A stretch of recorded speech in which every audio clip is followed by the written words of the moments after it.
2019 में जम्मू कश्मीर में भी भारत की संसद ने एक आमूलचूल परिवर्तन किया और जिस पर देश के सर्वोच्च न्यायिक मंदिर ने अपनी वैधानिक मुहर भी लगाई। 890 केंद्रीय कानून जो पहले जम्मू कश्मीर में लागू नहीं थे वे लागू हो गए और उसका लाभ आज़ादी के बाद पहली बार जम्मू कश्मीर के अनेक नागरिकों को मिला। बच्चों के शिक्षा का अधिकार लागू हुआ। सफाई कर्मचारी एक्ट के द्वारा सफाई कर्मचारियों के अधिकार सुनिश्चित किए गए। दलित भाई बहनों पर अत्याचार रोकने के लिए जो कानून था वो जम्मू कश्मीर में लागू हुआ। माइनॉरिटी एक्ट प्रभावी हुआ। देश के अन्य राज्यों में लेबरर्स माने श्रमिकों के हितों की रक्षा के लिए मिनिमम वेजेस एक्ट वो भी लागू हुआ। उसके सभी उपनियम इम्प्लीमेंट किए गए ताकि उनके हितों की रक्षा हो सके। इसके अलावा सैनिकों और आदिवासियों के कल्याण के लिए भी अनेक कानून लागू हुए हैं जिसकी चर्चा मैं आगे करूंगा। लेकिन उसके पहले मैं एक बात कहना चाहूंगा कि देश के सभी नागरिकों के बराबर जम्मू कश्मीर के नागरिकों को भी अधिकार मिला। समता और सामाजिक न्याय की व्यवस्था स्थापित होने की ओर जम्मू कश्मीर आगे बढ़ा। भारत का संविधान सामाजिक, आर्थिक और राजनीतिक न्याय की गारंटी देता है। न्याय प्रदान करने का एक पहलू यह भी है कि सभी नागरिकों को न्याय तक पहुंच मिल सके तथा यह सुनिश्चित किया जाना चाहिए कि न्याय सबसे करीब व्यक्ति तक पहुंचे जो इसका सबसे अधिक हकदार है।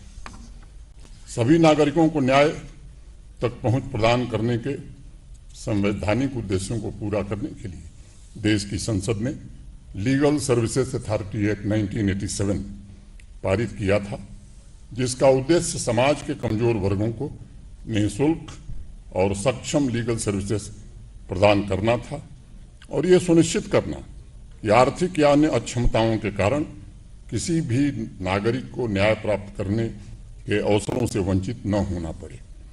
केंद्रीय स्तर पर नेशनल लीगल सर्विस अथॉरिटीज और राज्य संघ राज्य क्षेत्र स्तर पर स्टेट लीगल सर्विस अथॉरिटी संविधान द्वारा निर्धारित उद्देश्यों को पूरा करने का समर्पित भाव से प्रयास कर रही हैं। Jammu Kashmir legal service authority free legal aid, legal awareness, लोक अदालत के अलावा पीड़ितों के लिए मुआवजा भी सुनिश्चित कर रहा है।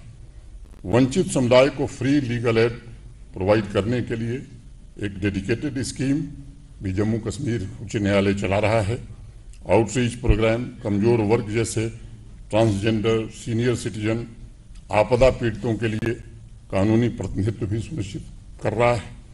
मुझे इस बात की अत्यंत प्रसन्नता है कि नेशनल लीगल सर्विस अथॉरिटी के विभिन्न कार्यक्रम जैसे legal services to victims of acid attack, child friendly legal services, legal services authority के माध्यम से डिजास्टर विक्टिम के लिए लीगल सर्विसेज तथा असंगठित क्षेत्र के श्रमिकों के लिए कानूनी सेवाओं की योजना को लागू किया जा रहा है। जेलों में कानूनी सहायता क्लिनिक द्वारा भी विचाराधीन कैदियों और दोषियों के लिए कानूनी परामर्श तक पहुंच सुनिश्चित हो रही है तथा युवाओं में संवैधानिक मूल्यों और कानूनों के बारे में जागरूकता बढ़ाने के लिए स्कूलों तथा कॉलेजेस में लिटरेसी क्लब चलाए जा रहे हैं।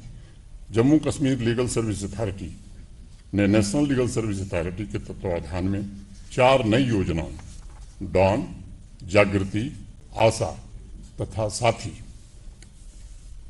की शुरुआत की है। इसके विस्तार में मैं समझता हूं कि जाने की जरूरत नहीं है। अनेक लोगों को इसका लाभ मिल रहा है और अगर आंकड़ों को देखें तो वर्ष 2025 के दौरान अब तक Jammu Kashmir legal service authority के विभिन्न कानूनी सहायता योजनाओं के अंतर्गत लगभग 12,000 से ज़्यादा लोग लाभान्वित हो सके हैं। मैं समझता हूं वंचित वर्गों के अलावा हमारे समाज के 2 अन्य महत्वपूर्ण वर्ग हैं जिन्हें विशेष रूप से आवश्यकता थी और मैं समझता हूं कि इसी निमित्त ये कॉन्फ्रेंस आज यहाँ रखी गई है। व्यक्तिगत रूप से मेरा मत है कि सेना के जवानों और आदिवासी समुदाय के सदस्य हमारे देश के ऐसे अंग हैं जिन पर हमें कानूनी सहायता प्रदान करने, उनके लिए न्याय सुनिश्चित करने के संबंध में जितना अधिक ध्यान यह देश दे सकता है, मैं समझता हूं वो देना चाहिए।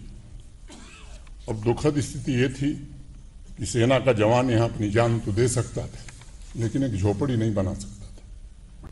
अनेक शहीद सैनिक जिन्होंने जम्मू कश्मीर के लोगों की रक्षा के लिए, भारत की सीमाओं की रक्षा के लिए अपनी शहादत दी, लेकिन कानूनी रूप से उसका हकदार नहीं था कि यहाँ एक झोपड़ी डाल सके। ये सब कानून अब बदले गए हैं 2019 के बाद, और इसलिए दूर दराज के क्षेत्रों में सीमा पर तैनात हमारे जो जवान हैं, मेरे पूर्व के अनेक वक्ताओं ने बताया है, मैं उसके बारे में समय जाया नहीं करना चाहता, जिनकी वजह से हम आज यहाँ खड़े होकर बोल रहे हैं।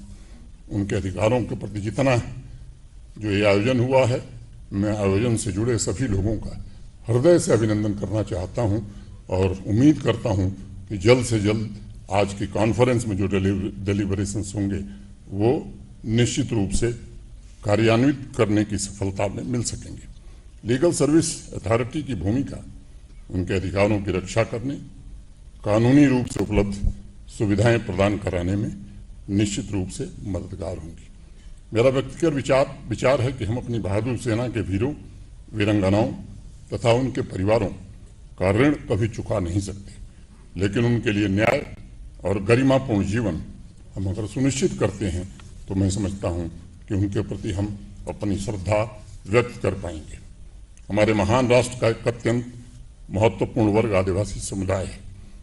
मैं उन्हें सिर्फ भारत का मूल निवासी नहीं, बल्कि मैं मानता हूं इस देश पर तथा उसके संसाधनों पर, व्यवस्थाओं पर सबसे ज्यादा हक आदिवासी समुदाय का है। लेकिन आदिवासी समुदाय जो सामान्य तौर पर खानाबदोश, जिन्हें नोमैडिक कहते हैं, उनके कानूनी अधिकार कहीं न कहीं जरूर प्रभावित होते हैं। उनके लिए भी न्याय सुनिश्चित करने में लीगल सर्विस अथॉरिटी एक बहुत बड़ी भूमिका निभाने जा रही है। जम्मू कश्मीर ने इन दोनों वर्गों, सेना के जवान तथा आदिवासी समुदाय के लिए न्याय सुनिश्चित करने के लिए बड़े कदम उठाए हैं। जैसा अभी हमारे मुख्य न्यायाधीश महोदय ने बताया, करीब मेरा ख्याल है कि 1.5 महीने पहले व्यक्तिगत रूप से मेरी उनकी चर्चा हुई थी। अभी कल ही 25 जुलाई को जो प्रस्ताव था, हाईकोर्ट के माननीय मुख्य न्यायाधीश अरुण पल्ली जी से सलाह के पश्चात जिला सैनिक बोर्ड के सचिव को डिस्ट्रिक्ट लीगल सर्विस अथॉरिटी के सदस्य के रूप में शामिल करने का फैसला किया गया। Jammu Kashmir legal services authority rules के नियम 13 में संशोधन को भी मंजूरी दी गई। इससे डिस्ट्रिक्ट अथॉरिटी में सैनिकों का एक प्रतिनिधि होगा जो उन्हें कानूनी सहायता प्रदान करने के संबंध में ध्यान रखेगा। इसके अलावा कुछ दिन पहले इसी चर्चा का एक लाभ और हुआ। एक दिन बैठक करके हमने हमारे मुख्य सचिव, गृह सचिव, डीजीपी, सीनियर ऑफिसर्स, हम लोगों ने भी सोचा कि अगर न्यायमूर्ति अरुण पल्ली इस दिशा में जा रहे हैं तो प्रशासन क्या कर सकता है।